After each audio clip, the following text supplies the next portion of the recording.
Subscribe to our channel and press the bell icon to never miss any update from Rouse IAS Study Circle. Join the only official Telegram channel of Rouse IAS Study Circle to get the relevant materials and important updates. Hello and welcome to the Daily News Simplified, the what, why and how of the newspaper analysis. So today we are going to discuss The Hindu Delhi edition dated 24th November 2021.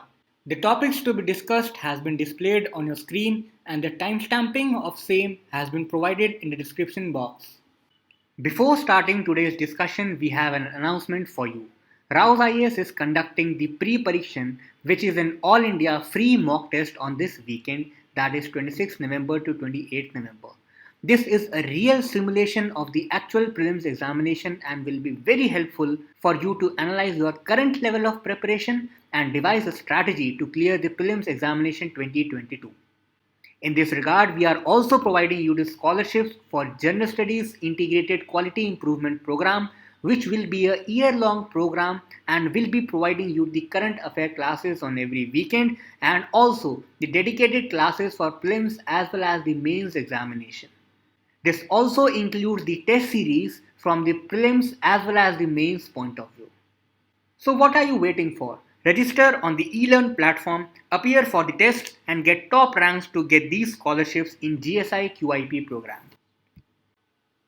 So moving on to our first article which has appeared on page number 8.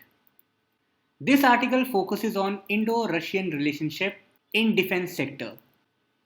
The article has come in the context that recently Defence Acquisition Council has approved a long pending deal to manufacture 6.71 lakh assault rifles in India.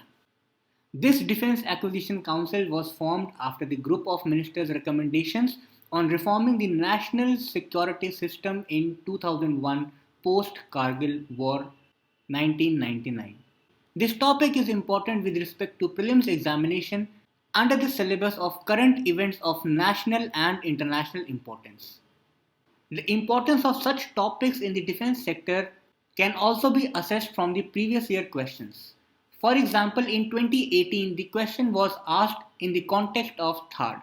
The question said that what is the terminal high altitude area defense, that is THAAD, sometimes seen in the news. There are 4 options given and the correct answer to this question was an American anti-missile system. In similar fashion, you can imagine a question which can be there in paper that AK-203 deal is negotiated between India and which of the following countries? So the right answer would be Russia. Now this topic is very short and factual in nature and hence we will look at certain key facts about this deal. This intergovernmental agreement was signed following which a joint venture between India and Russia was started and which was known as Indo-Russian Rifles Private Limited and it was set up in the state of Uttar Pradesh. But under this topic an important body has emerged, that is Defence Acquisition Council, and that is why we need to know the composition of the Defence Acquisition Council and its functioning. So the Defence Acquisition Council is the highest decision-making body in the Defence Ministry and it decides on the new policies and capital acquisitions for all the 3 services, that is Army, Air Force and Navy. So basically it gives an in-principle approval to the capital acquisitions in long-term perspective plan. And the Defence Acquisition Council has 1 chairman and several members. The chairman of the Defence Acquisition Council is the Defence Minister of India. And its members are broadly classified in 3 categories. The first is the Chief of Defence Staff. The second is the Chief of all the 3 services, that is Army, Air Force and Navy. And then the third is the Secretaries of various departments. For example, Defence Secretary, Secretary Department of Defence Production and Supplies, Secretary of Defence Research and Development, etc. So summing up this entire topic in brief once again, the AK-203 deal is being negotiated between Russia and India and it is a defense deal to establish a joint venture to manufacture the assault rifles. Then we looked at the relevance of this topic from the context of the previous year question that was asked in 2018 with respect to THAAD and we framed our own question for this year, and there might be a question that AK-203 deal is being negotiated between which two countries. Then we observed about the key fact that this joint venture was being set up in state of Uttar Pradesh, and then we analyzed the composition of the Defence Acquisition Council, which is tasked with the long-term perspective planning in terms of capital acquisition for the requirements of our services, that is Army, Air Force and Navy. The chairman of DAC is the Defence Minister. However, it also has the members in terms of secretaries of various departments, chiefs of all the three services, and the Chief of Defence Staff. Now moving on to our next topic, which has appeared on page number 10. This topic is in relation to the recent scheme which is launched by Ministry of Railways named Bharat Gaurav Scheme. And same is the context of this topic. The context says that to tap the huge potential of tourism, the Railways on Tuesday has announced the Bharat Gaurav Scheme. Now this topic comes under the prelims syllabus current events of national and international importance. And from the previous year questions, we come to know the importance of such schemes. For example, in 2016, a simple question was asked which expected you to identify the aim of a scheme which was Pradhan Mantri Mudra Yojana. And in the same year, another question on similar lines was asked for a different scheme. The question asked that which one of the following is the purpose of the Uday, a scheme of the government. So answer to this question was option D. However, this gives us an important signal for next year paper that you should be aware about the basic objective, aim or the purpose of any scheme which is there in news. Because on similar fashion, there might be a question that Bharat Gaurav scheme which was there in news is aimed at, and you will be given 4 options and you will have to find the correct option. So let us look at what does this scheme offers to us. This scheme has basically come up in order to boost the tourism potential with respect to the India's cultural heritage, whereby theme-based tourist circuit trains will be launched. And these trains can be run either by the private players or by the government corporations or entities. So that means that both the private as well as government is an important stakeholder in this scheme. So now, as you all are aware that presently we have 2 types of segments. The first one is the passenger trains and the other one are the goods trains, which in Hindi we also call as malgadis. But now onwards, the Railways Minister has said that we will be having 3 segments. The first will be the passenger trains, second will be the goods trains, and third will be the Bharat Gaurav trains, the trains specifically dedicated under this scheme. There are around 150 to 180 trains which are dedicated for this purpose. And some of the important features of these schemes are as follow. It says that service providers can be an individual, company, society, trust, joint venture or a consortium. And these service providers will be free to decide the themes and circuits. For example, we know that there are 2 very famous themes and circuits. For example, the first one is the Guru Kripa trains, which specifically focuses on the Sikh culture, and the Ramayana Express for the places which are connected with Lord Ram. For example, Ayodhya. In similar fashion, the scheme says that the service providers can be any of these and they will be free to decide the themes and circuits as per their own business models. Plus, it says that service providers are allowed to offer all-inclusive package to tourists. That means that the service providers will be giving the railway services, the cabs connecting to railways, hotels, restaurants, etc. It is also said that tour operators will decide on the fares, but an important point is that Indian Railways will ensure that abnormal fees are not charged to travelers. Further, the Indian Railways will also offer the assistance in relation to the maintenance, parking, water supply, raw materials for food, etc. whenever required. So covering up this brief topic once again, recently, Ministry of Railways has come up with a scheme named Bharat Gaurav, which is aimed to boost the culture tourism potential of India. We looked that it falls under the prelims syllabus of current events of national importance. And then we also witnessed that in previous years, UPSC has asked very simple questions in relation to the very famous government schemes. Now, the scheme will be having a theme based tourist circuit trains which will be operated by private as well as government players. And with the coming of these schemes, now we have three segments in our railways.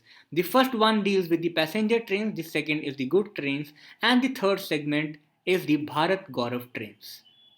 The schemes gives the freedom to the service providers that they can decide the themes, circuits, fares, and these service providers can be individual, company, society, trust, joint ventures or consortium. However, there is an important point that despite giving freedom to decide on the fares, Indian Railways will ensure that abnormal fees are not charged to travelers. Further, the government also has an important role to play in it because Indian Railways will offer the assistance related to the maintenance, parking, water supply, and raw materials for food as and when required. Next important topic in today's newspaper has appeared on page number 1 in relation to the cryptocurrency. So there has been a new crypto bill which seeks to ban the private players. So the cryptocurrency and the regulation of the official digital currency bill 2021 is there in news and hence becomes important for you people from the mains perspective.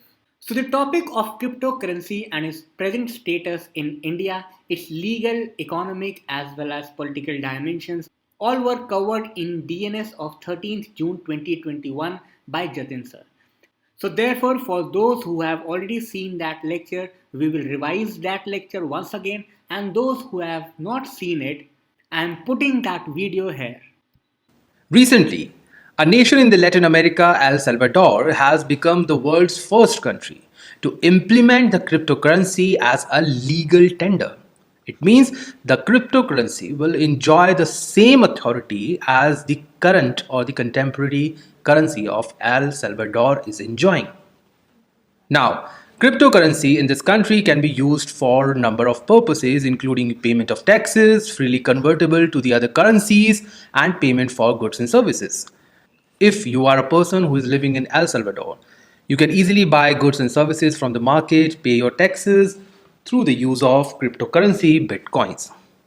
However, as far as India is concerned, we have a very brief history of what cryptocurrency in India is and how it is actually being practiced. Well, in India, cryptocurrency is not illegal to trade. It means if you are trading in cryptocurrency, government cannot impose any penalty on you. However, at the same time, there is no regulatory framework in India to control the use and trading of cryptocurrency. Many of the private exchanges which are dealing in the cryptocurrency are already working in India. For example, the Wazir X. It deals in trading, that is buying and selling of cryptocurrency in India. However, when it comes to the government's stand on the cryptocurrency, we will observe that it is yet evolving. Take for instance, in 2018, RBI has issued a circular to all the financial institutions including banks to not provide services or the entities which are dealing in the virtual currencies. The term used by the RBI was virtual currencies.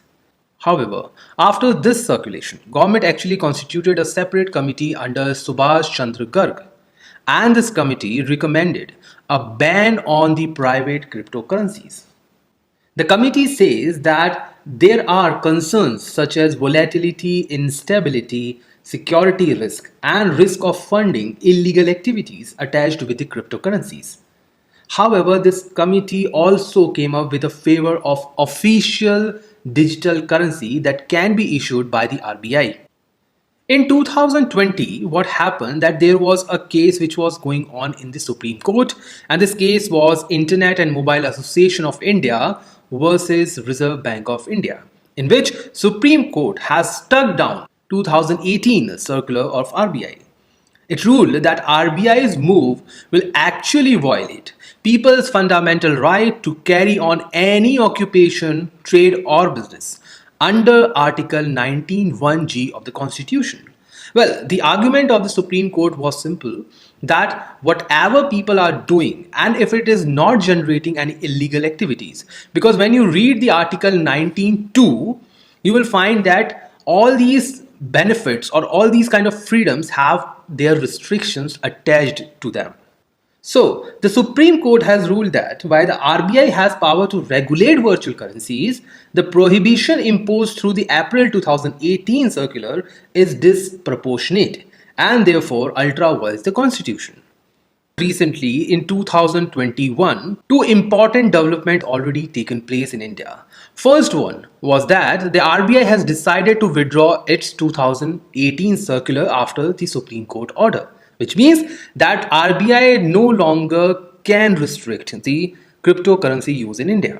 And secondly, government has come up to introduce a cryptocurrency and regulation of official digital currency bill 2021, which is likely to be introduced in the coming monsoon session of the parliament.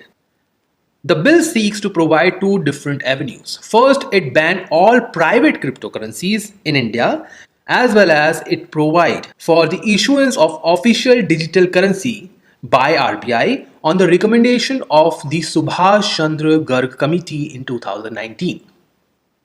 Well, what does that mean? It means that in the near future, if this bill become an act, Reserve Bank of India would be allowed to provide digital currencies which you and me can use through the digital purposes, including your e-wallets, your internet banking and other means. However, you will never ever get those currencies in physical form in your pocket. So those digital currencies will be used only for the digital payments and nothing else. Now, there are many advantages and disadvantages which are attached to the bitcoins and, of course, the cryptocurrency in general. The advantages include the potential of higher returns because the returns attached to the bitcoins are exponential.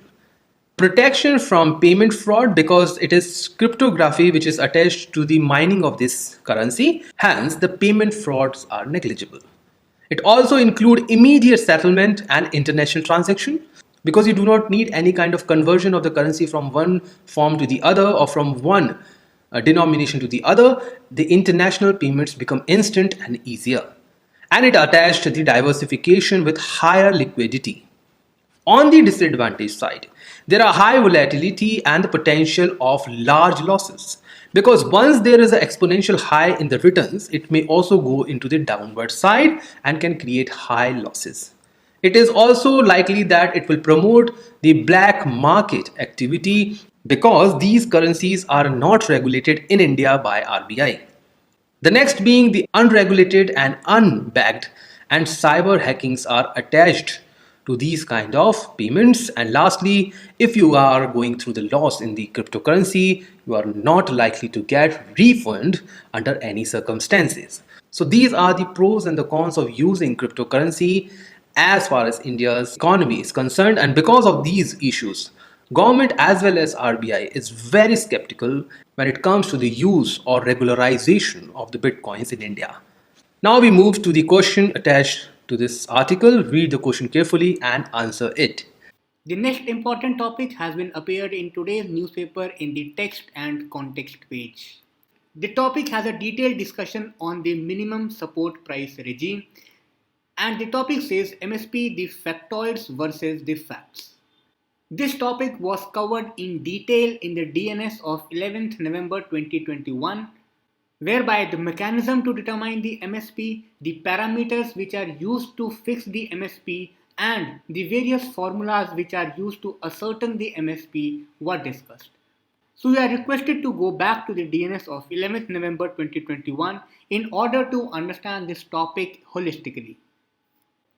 The next topic has appeared on page 12, which says that National Bank for Financing Infrastructure and Development, that is NABFID, is likely to begin lending operations with about 190 to 200 big infrastructure projects in railways, roads, and energy sector. So the concept of the National Bank for Financing Infrastructure and Development, its relevance, its functioning, and the future strategies were discussed in the economy lecture of Budget 2021 on 3rd March 2021. Under this topic, it was discussed that how the National Bank for Financing Infrastructure and Development is different from the other banks, what are the benefits associated with it, and the other examples of National Bank for Financing Infrastructure and Development which are there in India as well as worldwide. So I advise you to go back to this video to understand this concept and all the major associated dimensions with this concept. So now is the time for answers and questions of the day. The question asked in yesterday's DNS dated 23rd November 21 was that Ambubachi Mela is celebrated in which of the following states? Now Ambubachi Mela is associated with Kamakhya temple, which is very famous temple of the state of Assam.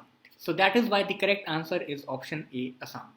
The question for today is the Bharat Gaurav scheme seen recently in news is related to which of the following sectors?